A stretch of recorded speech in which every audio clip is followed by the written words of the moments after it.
Good evening and welcome to this evening's episode of On the Trail.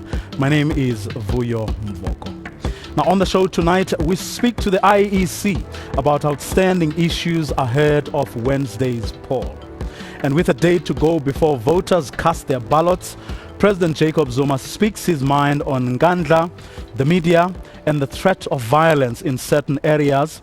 And in the debate slot, our panel decodes some of the last-minute actions of political party leaders. Now, despite assurances from government departments charged with securing elections, the threat of violence in some areas still looms large. In areas like Sterkspruit in the Eastern Cape, the place was torched today, where government, of course, did assure voters that security would be sufficient at those election hotspots come Wednesday. But among the identified volatile areas is Bekkersdal, the Northwest Platinum Belt, Boitumelong, Sterkspruit, and KwaMashu. The scars, of course, of the recent protests in Boitumelong, where more than 10 houses belonging to councillors and police officials were torched, do remain on the eve of this poll. You had residents vowing not to vote and saying that they will chase away officials, IEC officials in that particular place. Well, the places you are seeing there on your map are some of the hotspots that we are talking about. Well, to discuss the hotspots, joining me is, of course, Mr. Sai Mamabulo, who is the Deputy Chief Electoral Officer with the Independent Electoral Commission. Welcome to the program, Mr. Mamabulo, and thanks very much for joining us. Thank you very much. Is the IEC worried at all about these hotspots? Well, indications from today are that the security plans have by and large held. We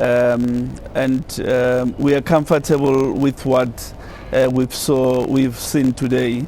We are confident still that with the improvements that will be made tomorrow and on Wednesday, we'll still have a successful and peaceful elections.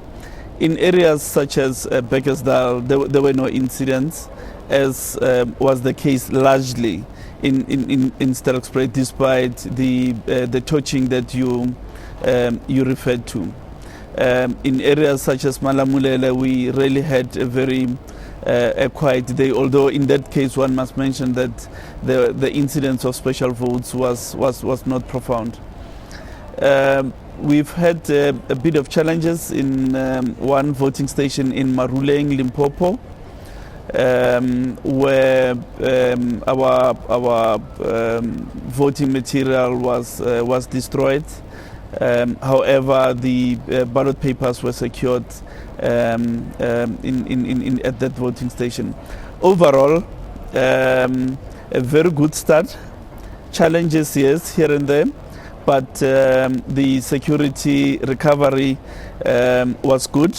And will even be better for tomorrow. Well, my colleague Criselda Lewis did spend a couple of days late last week and at the weekend looking at the situation in Bekkersdal, and in one of the days, this is the insert she filed.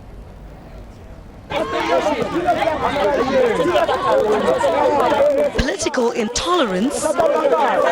Bekkersdal residents tried to torch a tent set up by the ANC Youth League. And when they failed, they turned to ties. They must go away. We don't want them. We don't want to fight. They must just go. Community leaders say they are still owed an apology from the Gauteng Premier over the dirty votes saga. We don't want any confrontation. What you are asking them is that they must take their things and go out. Police roped in, service providers forced to leave. And when the Youth League refused to leave, more clashes. If they feel there's no service delivery enough, then let them go to the ballot paper and defeat us and say we don't want ANC, but not in the manner that they are reacting. I mean, all of us, what we are looking for, it's peaceful elections. This is one of the hotspots prioritized by police. This area of Beckersdal has been categorized as a high-risk area. We'll have enough deployment in the area. We'll make sure that the polling stations are safe. The IEC says it's satisfied with security arrangements. We're going to have to rely a lot on a security cluster, and we've been having discussions with them about having to ensure that our property is protected and also our personnel is not threatened. The situation here looks far from delivering peaceful elections as expected by the IEC. The community here continues to disrupt campaigning, and they say the disruptions will continue on voting day. Criselda Lewis, SABC News in Bekkersdal. Criselda Lewis in Bekkersdal a few days ago. Now, I mean, from what you're saying, Mr. Mabulu, the situation has improved. But the question I want to ask is, and that's part of the reason why I played that clip. You have a party liaison structure. Have you gone to the parties in these volatile areas to say, you political parties have to play your part? Well, discussions with the political parties have been ongoing for a substantial period of time. And in each of these meetings, there's always a discussion about the climate for elections.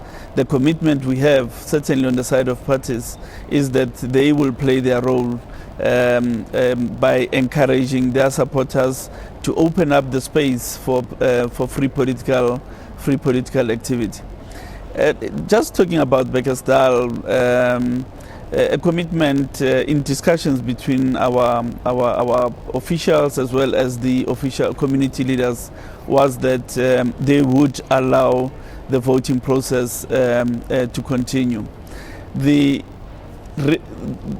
nub of the issue really is democracy is about choices, and people, I think, in this election have choices. It is for them to decide through the participation in the electoral process which way their political choices must go.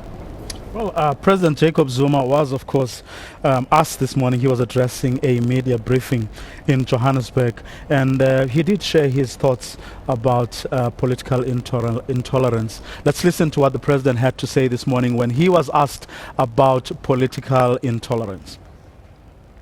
And very serious measures are being taken, as well as one or two other places. Bekkersdal is one of the areas, and therefore deployment is going to be there. Deployment serves, firstly, one important purpose, that citizens must exercise their right to vote without interruption. So they must be protected so that they are able to exercise their choices. So the reason why the deployment is done is to ensure that that happens. We mustn't have a situation where people who wanted to vote couldn't vote because they were being disrupted. That's part of the point I started with, that you need really voter education. You also, what we have not dealt with is a culture of apartheid violence. Because people, again, because we have short memories, we forget that apartheid was very violent as a government. And that produced a counter-violence from the people. And people for a long time thought that if you talk to government, talk to authority, you must be violent. This is a culture that we have not addressed as a country, as a society. Part of, like, if you educate people on democracy, how to educate people to say freedom and democracy does not mean you are free to exercise your own violence to disrupt other people's rights. It's not like that. That's what we need to do, and I think it should be a lesson to all of us. That, in fact, there is a lot that we need to do societally to educate our people that democracy does not mean you have a right, if you have a right to strike or to protest, you then have a right to interfere with the rights of other people. Respect other rights of other people as you exercise your right. I don't think we've done sufficiently to deal with that issue. Or does it offer you any assurance? Because one, you have staff that you have to take care of who are going to be deployed in those areas. We have to ensure that an election takes place in these volatile areas. And then secondly, and perhaps more importantly, I mean, people's inability to exercise their right to vote impacts directly on the credibility of an election. But does what the president says is being and has been and will continue to be done give you an assurance as the IEC that in fact come Wednesday we won't have the problems we are seeing currently? I think the statement by the president it's reassuring. But let's not forget that we've been working with the security agencies for close to 6 months now, planning for these few days. So they've shared with us the actual plans. They've shared with us important briefings about the state of play in the country and how they are responding to what they're picking up in different parts of the country.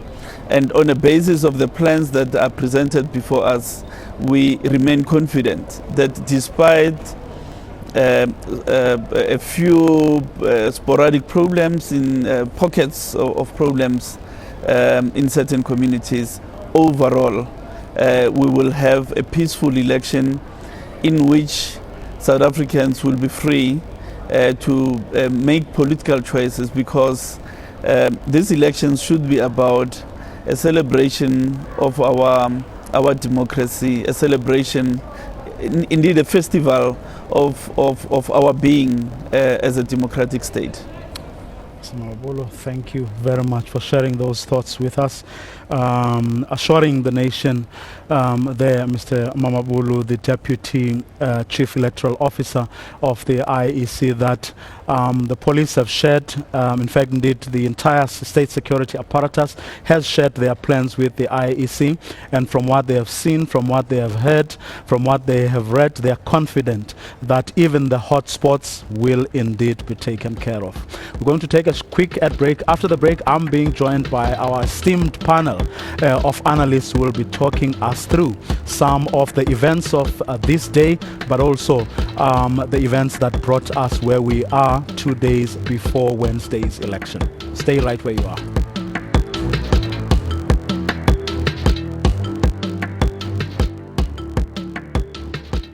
SABC, sharing 20 years of inspiration. Get all the latest news from the SABC's online news services on our website. Breaking news and in-depth coverage of everything from business, sports to politics and lifestyle. Catch the top news clips and watch live streaming of major news events on the SABC News YouTube channel whenever. Stay connected on the SABC News Facebook page and have your say on news that matters to you. And for the latest headlines and live updates from our reporters, follow us on Twitter. SABC Digital News, anytime, anywhere.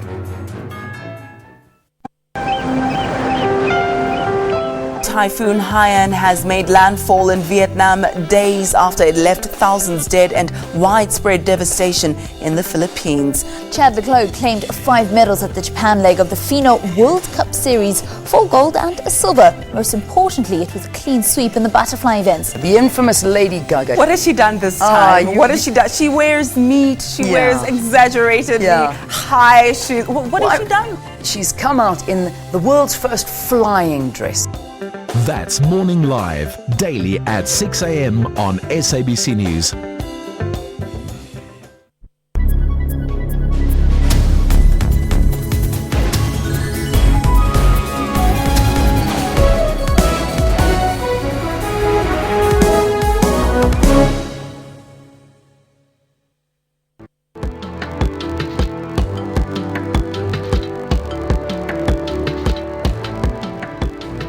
Welcome back, and if you just joined us, you are watching a live episode of On the Trail, the program that has been tracking this election over the past 4 weeks, in particular, looking at what leaders are doing, but also looking at what supporters of political parties have been doing to make sure that their parties do get the maximum support come Wednesday's election. I'm joined in the studio by our esteemed panel of Professors Susan Boyson and Tinyiko Maluleke, as well as Dr. Somadoda Fikin. Just before you were listening in as the president was talking about the hot spots and what the police have been and continue to do to make sure that a free and fair election does in fact take place in those areas. From where you're sitting, are you convinced that the situation will be under control come Wednesday, won't have any surprises? Dr. Figen? Well, I do think that as long as these spots are concentrated and are known, the situation would be manageable in a sense of being isolated. Well, they're few and far between, but they have really there is intensity that they can blemish the image of the election. You remember Hutsong and you remember some of the few spots. But on the large scale, though, over the years, you'll realize that these, in terms of communal violence, in terms of what led to the kinds of election campaigns where other parties couldn't penetrate to some areas which were called no-go areas. We do not really have no-go areas. Here we do have service delivery protests, and again they are more revealing in a sense that most of these people would be your traditional ANC constituencies that they decide to protest instead of moving over to many of your opposition parties. Tell the story that they still believe that they have no real strong alternative in a sense, but they do have issues of grievance. Prof, the president talks about a culture of violence that has been there for a very long time. He talks about how we've quickly forgotten just where we come from, which is kind of, he seems to suggest, breed the kind of violence that we're seeing, reinforced of course by, shall we call it, a habit where every time people are aggrieved, the only way they believe they can raise their concerns is by being violent, because that then attracts attention. Yes, I'm slightly uncomfortable with that. In the first place, it is a very different type of violence that we see here. And it's very much in line with what Sumadoda says here. And the protests, the community protests that we see, are very much a form of expression, resentment against a representational mechanism in South Africa that doesn't work.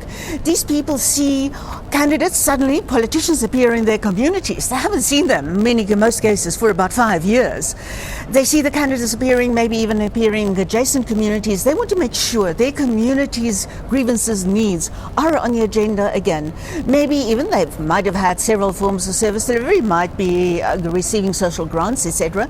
But that doesn't mean it's the end of their needs. And they know now, while the political parties are looking for their votes, they've got the best chance to get that on the agendas. So it's even more than reflection on intolerance and violence and so on. I believe it's serious implications for what do we say about representation, elections.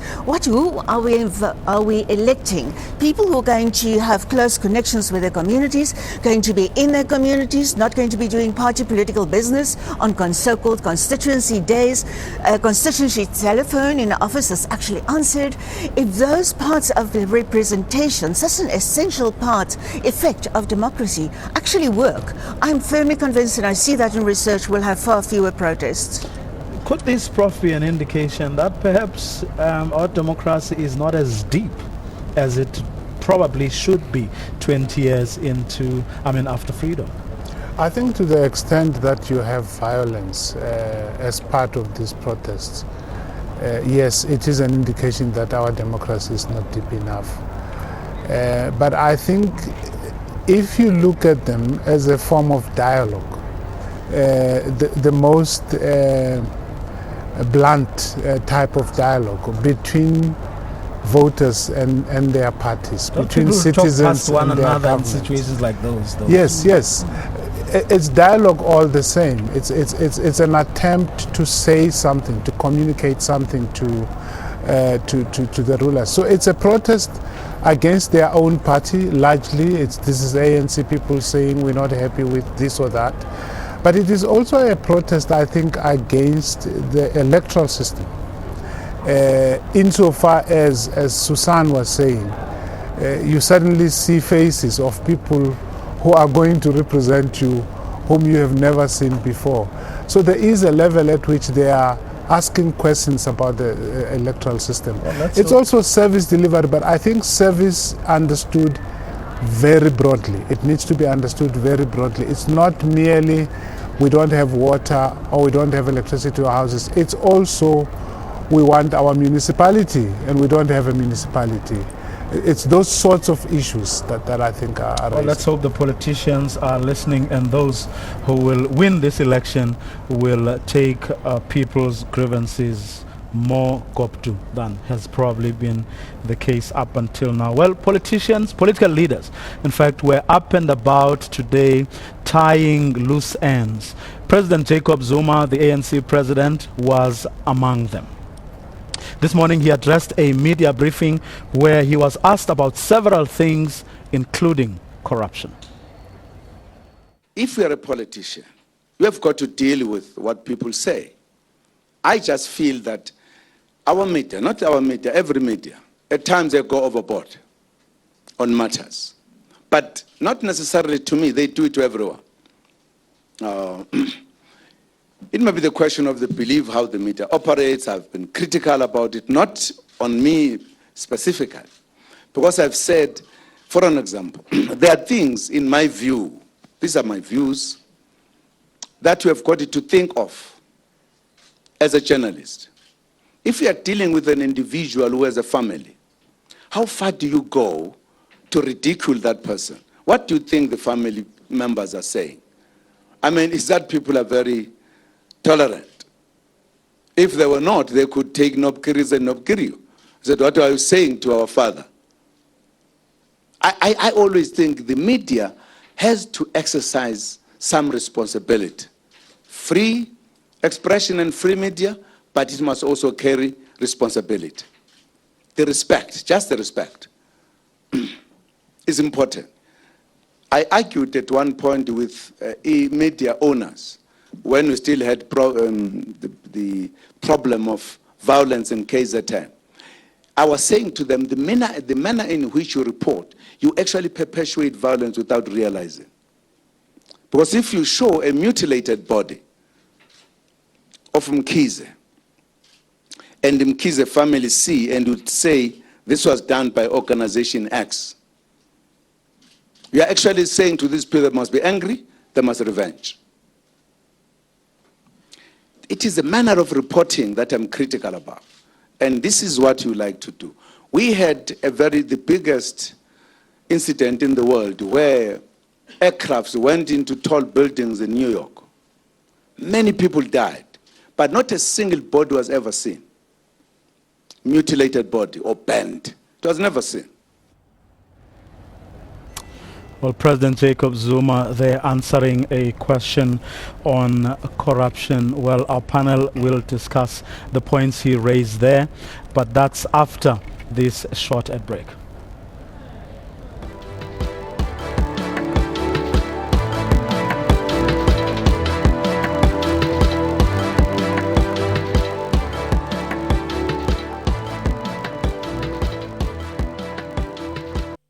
SABC, sharing 20 years of inspiration.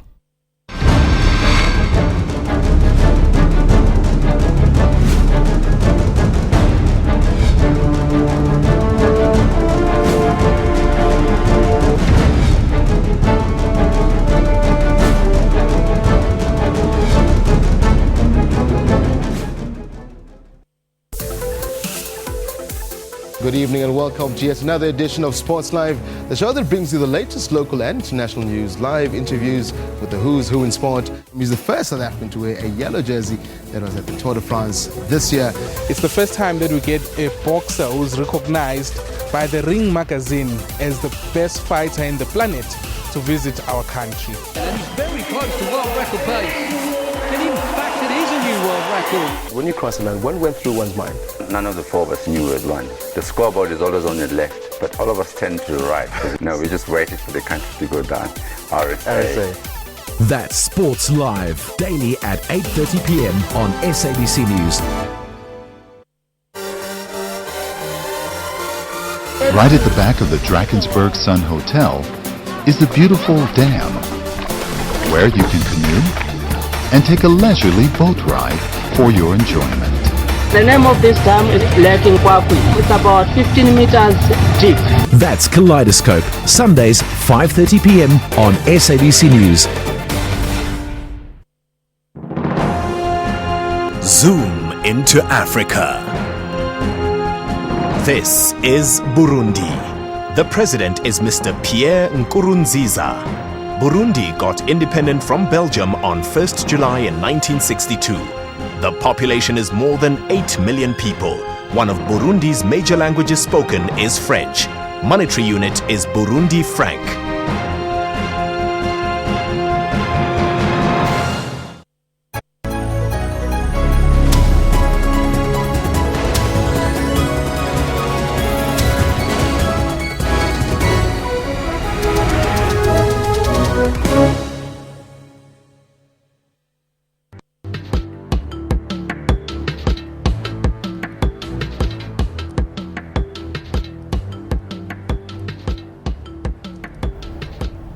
Welcome back. You're watching On the Trail. Well, let me start with you, Professor Maluleke. Comments made by the president ridiculing somebody is perhaps not a right thing. It's fine to criticize, but to ridicule is just taking things a bit too far. Yeah, look, I really think that there is more that the president could have spoken about regarding media and media behavior. I mean, there is an array of ethical issues that the media has to contend with and to deal with as far as reporting is concerned. But ridiculing is not the worst of things to do, especially ridiculing politicians. But is it if it's something that matters to him personally, should perhaps raise it, and then you and I can talk about what we think, of what he prioritizes. I think politicians should also not take themselves too seriously all the time, because the more serious they take themselves, the more they actually invite ridicule. Because the most easy to ridicule politician is the one who is the most serious. In some ways. I mean, the president himself, I think we would need to look at some of the ways in which he has been ridiculed. I mean, you could talk about the Zapiro cartoons, you could talk about some of the stuff you have seen related to Nkandla and the comedy that comedians and stand-up comedians have been doing. I don't know that 95% of it is really harmful in the manner that the president understands it. I think there must be space for public officials to be at the end of the butt of jokes from citizens and from writers. Isn't it perhaps the fact that he could raise, the way he raised it, talking about people who could, or family members that could not carry you for saying whatever you're saying, or for ridiculing, their father or their brother or their husband? Isn't that perhaps telling us something about how his family sees the way he's been portrayed in the media? Isn't that perhaps telling us a lot more about what's going on in his family, that his family does not appreciate how he's been ridiculed? I think we can take that for granted. We saw that in the case of the controversial painting of the spear and the big engagement controversy with one of the big Sunday newspapers around that. His family wrote a big open letter to the newspapers then, and it really tilted that whole debate substantially.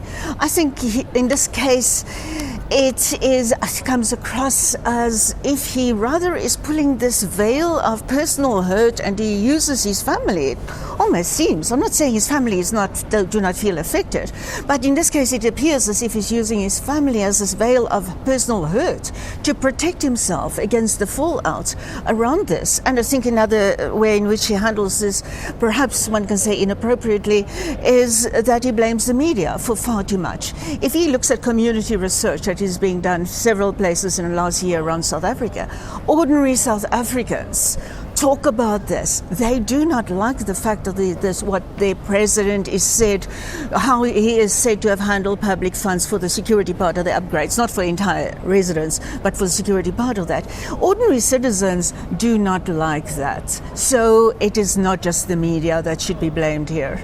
The media is allowed to be free, Dr. Fikeni, but they should exercise responsibility as well, the president says. Surely that is the case, and I'm sure this is actually showing the other dimension. The president has always been portrayed as this person who simply brushes off all these kinds of criticisms and everything. Now you're beginning to see a glimpse that these actually are getting to him and his family, as my colleagues were saying.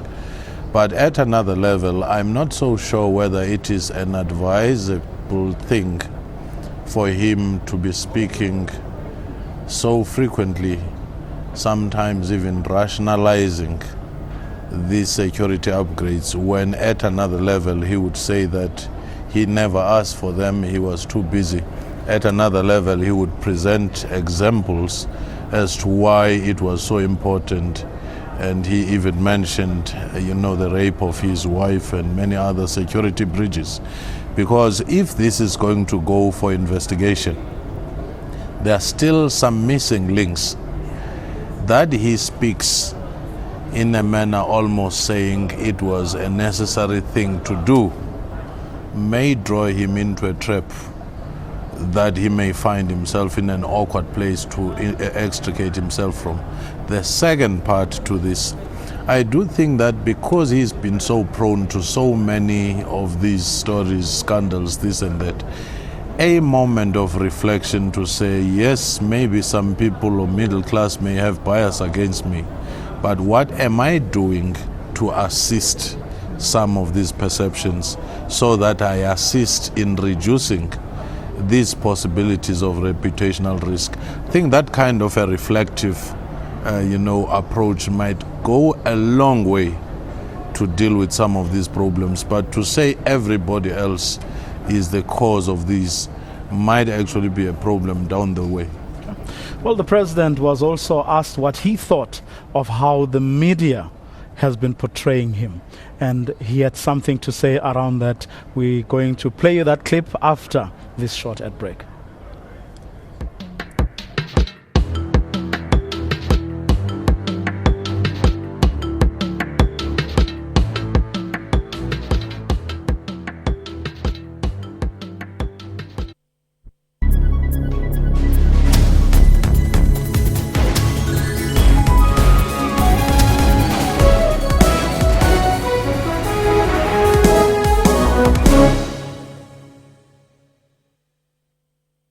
So I walk and I look through 1,000 eyes, and as I grow, yes, I will live 1,000 lives.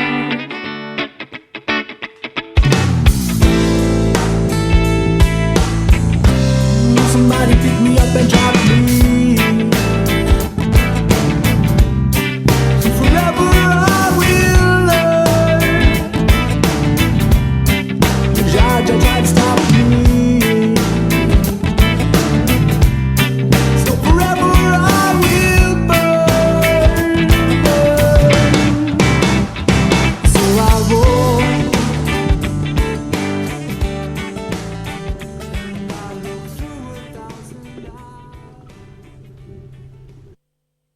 When a man's an empty kettle, he should be on his mettle, and yet I'm torn apart.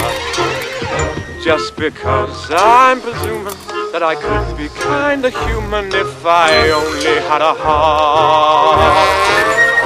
I'd be friends with the sparrows and the boy who shoots the arrows if I only had a heart.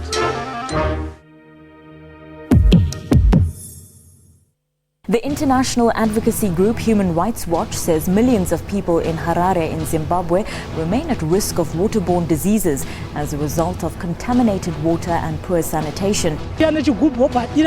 She says, our children think it's a stream and play near the sewage, pushing each other into it. People use this water to water their crops, but when they're truly desperate and there's no water from city council, they turn to these shallow wells for their household use. That's Primetime News, daily at 6 p.m. on SABC News.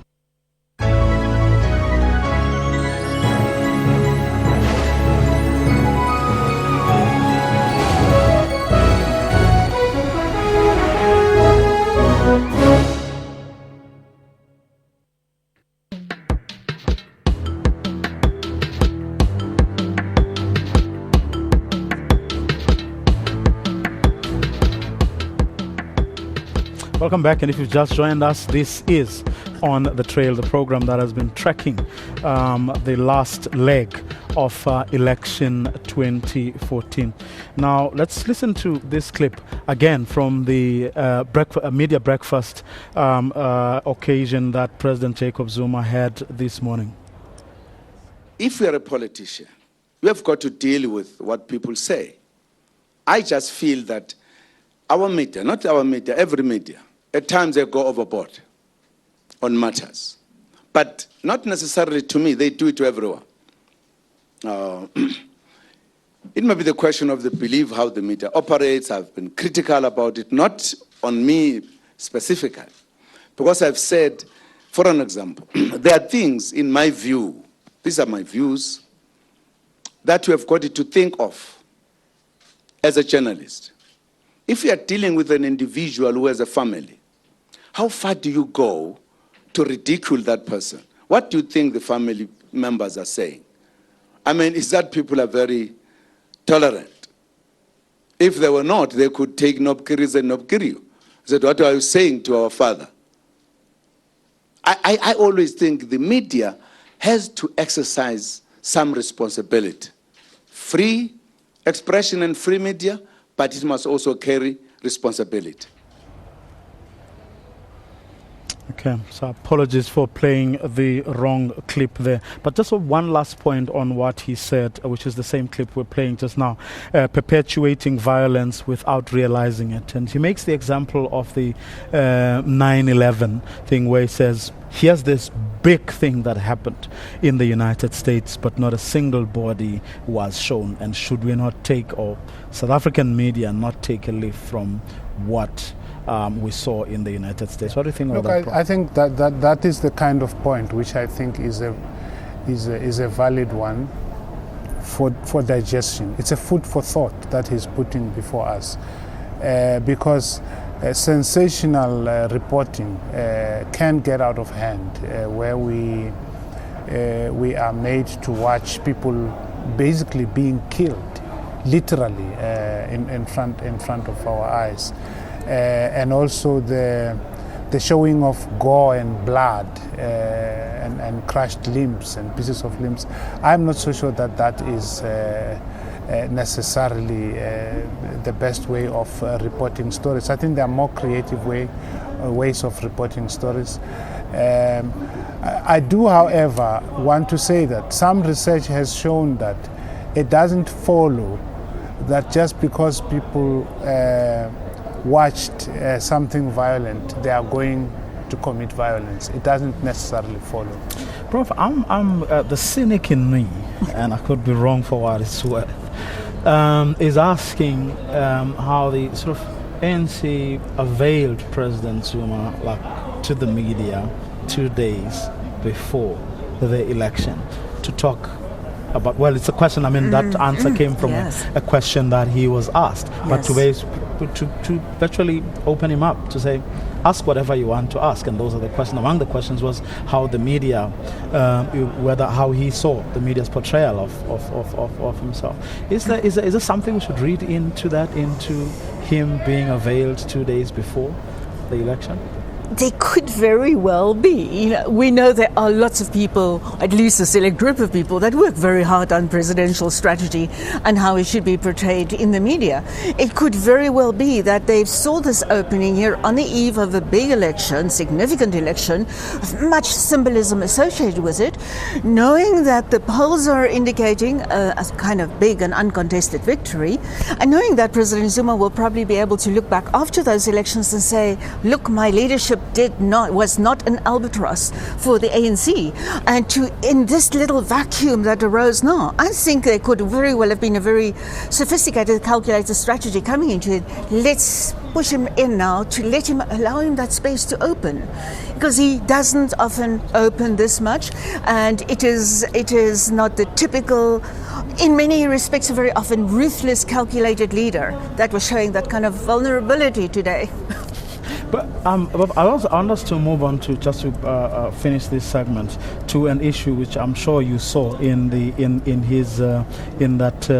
from that briefing, where he was actually talking about how, in dealing with corruption, the media is actually portraying the ANC wrongly. Because he was saying, instead of media being grateful for the fact that the ANC is actually dealing and exposing corruption, which is why he says everyone is talking about it today, the media is in fact condemning the ANC for doing the right thing, which was exposing corruption and allowing people to actually talk about it openly and freely.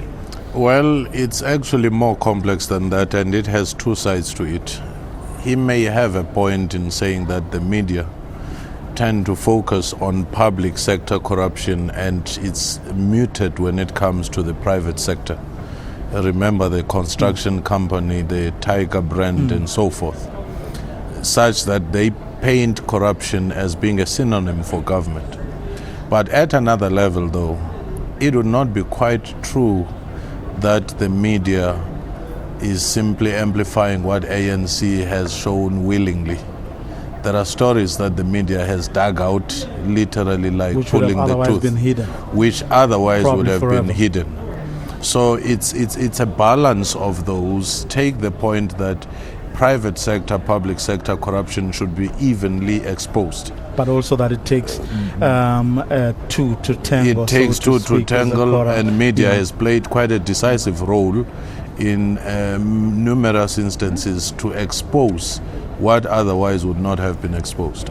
Well, we're going to take a quick ad break. After the break, we'll look at other leaders who were up and about tying some loose ends.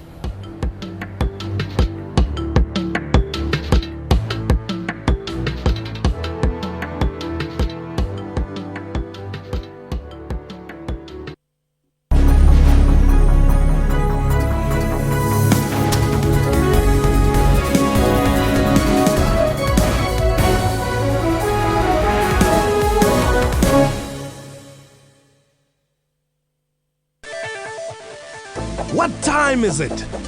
It's question time. Your electricity has been cut. Do you not want your councillor to intervene? I'd rather buy a generator. We will never be found among the protesters. We don't toy, we don't complain about service delivery. That's question time with me, Mpho Tsedu, Monday to Saturday, 5:30 p.m. on SABC News. Coming up this week. We bring you the success story of a South African designer whose pioneering menswear designs has redefined the image of a South African man. Zane Soteto is a visionary whose passion for clothing has made him a world-class fashion designer that he is today. Join Puleng Molebatsi on Bupilong every Saturday at 17:30 CAT. Good evening and welcome to Afro Showbiz News. My name is Musam Khalipi. Somali-American-born actor Makadi Abdi stars in the movie Captain Phillips, The young actor who had been working as a limousine driver found himself alongside Oscar winner Tom Hanks. 12 Years a Slave has recently held at the European premiere in London. The movie has also been nominated for the Oscar Awards next year. This comes after its screening in Toronto. Yeah, it definitely took me a moment of going back to the book, of kind of trying to figure it out. But That's Afro Showbiz News, Saturdays 7:30 p.m. on SABC News.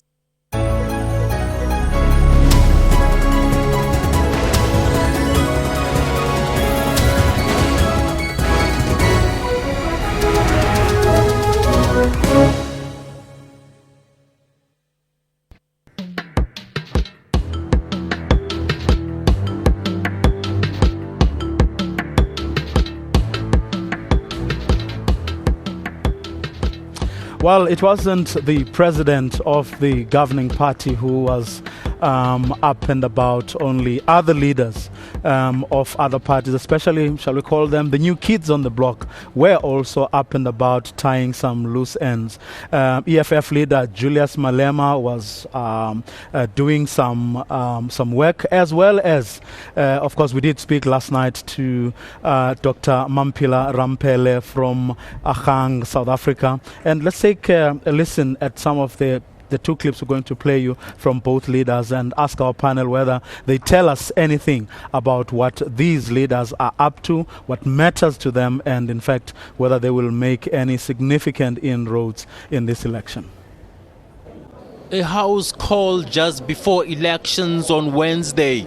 Malema was in high spirits, even mingling with members of his former political home, the ANC, and anticipating counted votes on the giant results screen. People say these are highly contested elections. They say so because of the EFF. If there was no EFF, there wouldn't be a highly contested elections. So we're giving everybody a run for their own money. And we've taken them head on, we've taken them toe to toe. We're not scared of any political formation, and that's why we are confident that we'll emerge. Our people received us very well. The EFF is scheduled to wrap up its campaigning in the Platinum Belt Northwest tomorrow.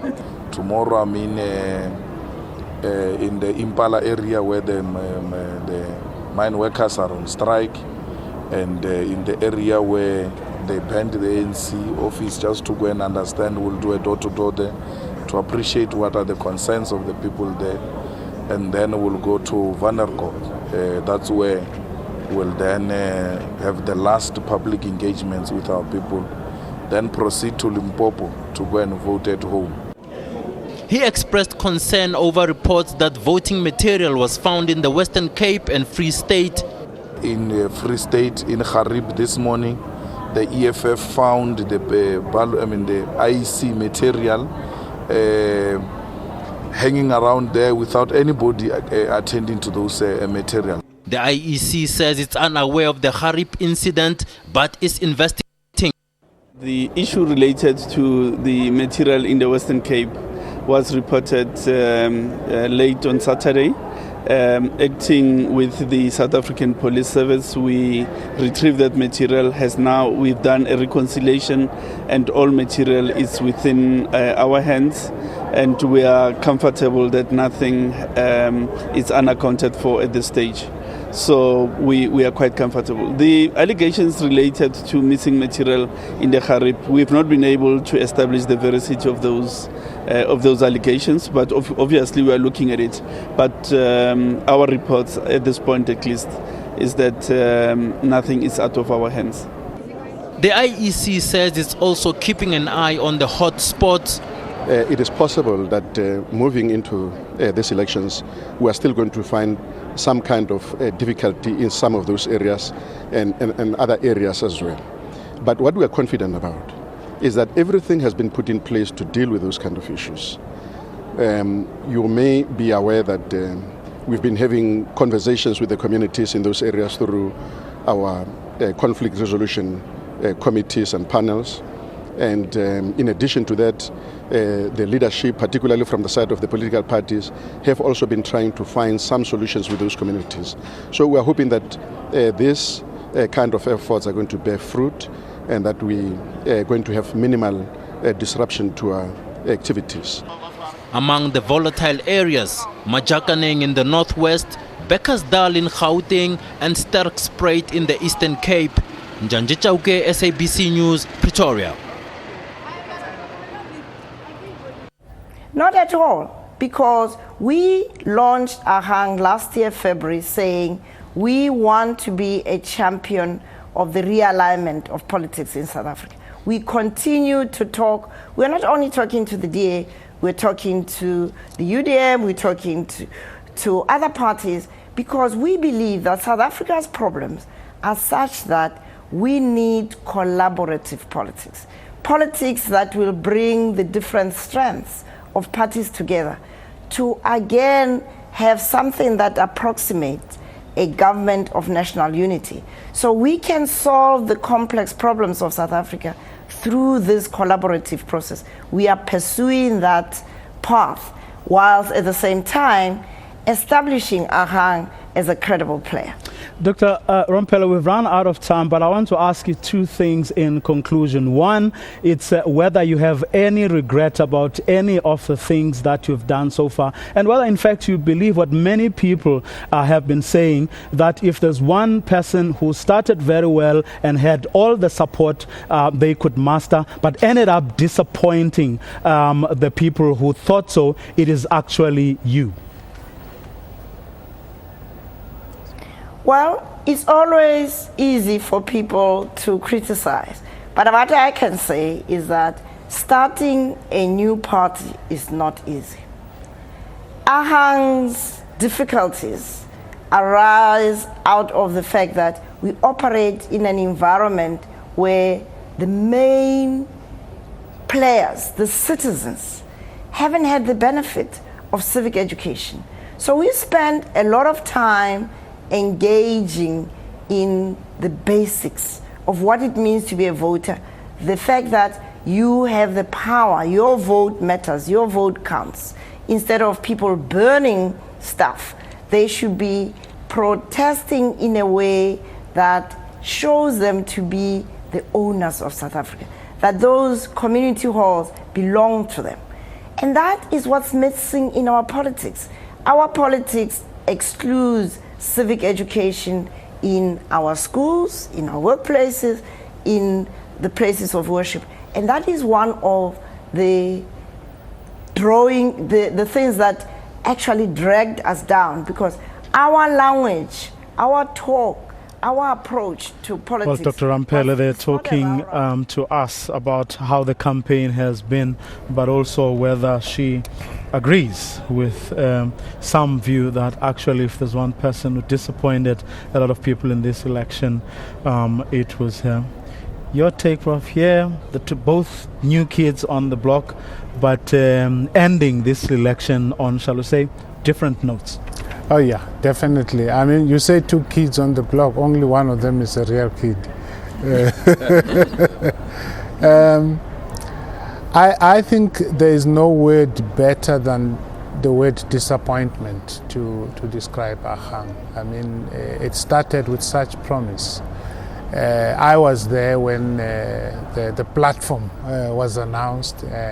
That little room at Constitution Hill was full. There was no space, and there was a lot of anticipation. You could argue that, indecision and perhaps lack of street level politics is what has cost them a lot.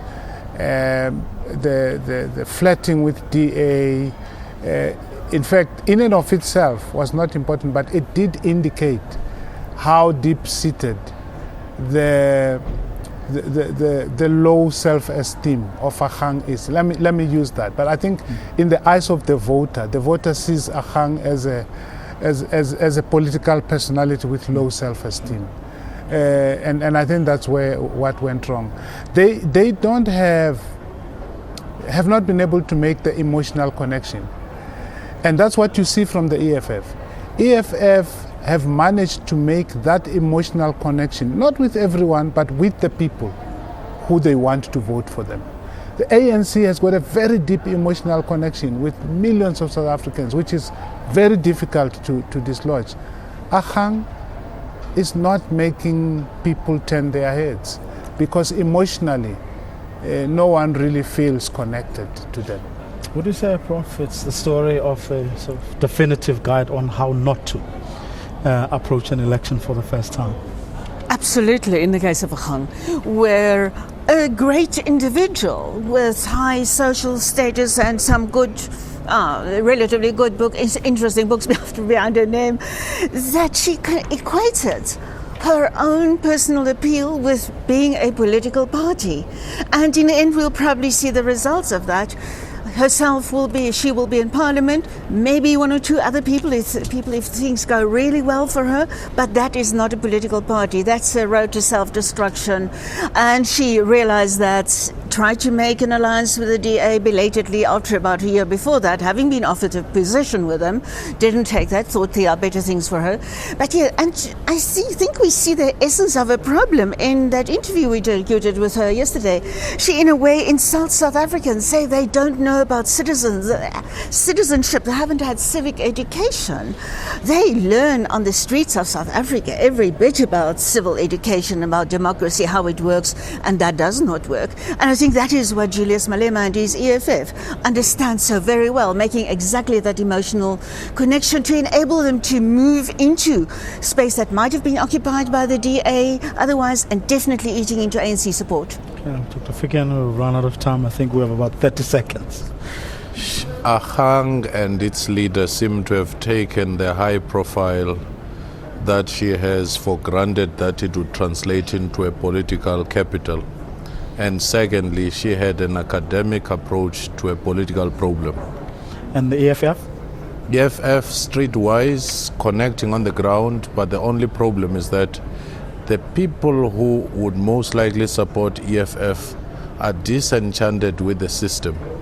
And therefore the question will be whether they will rise on the day of voting and participate. Wow. So panel, thank you very much for joining us this evening. That, unfortunately, is where we are going to leave it this evening. Join us again tomorrow, same time.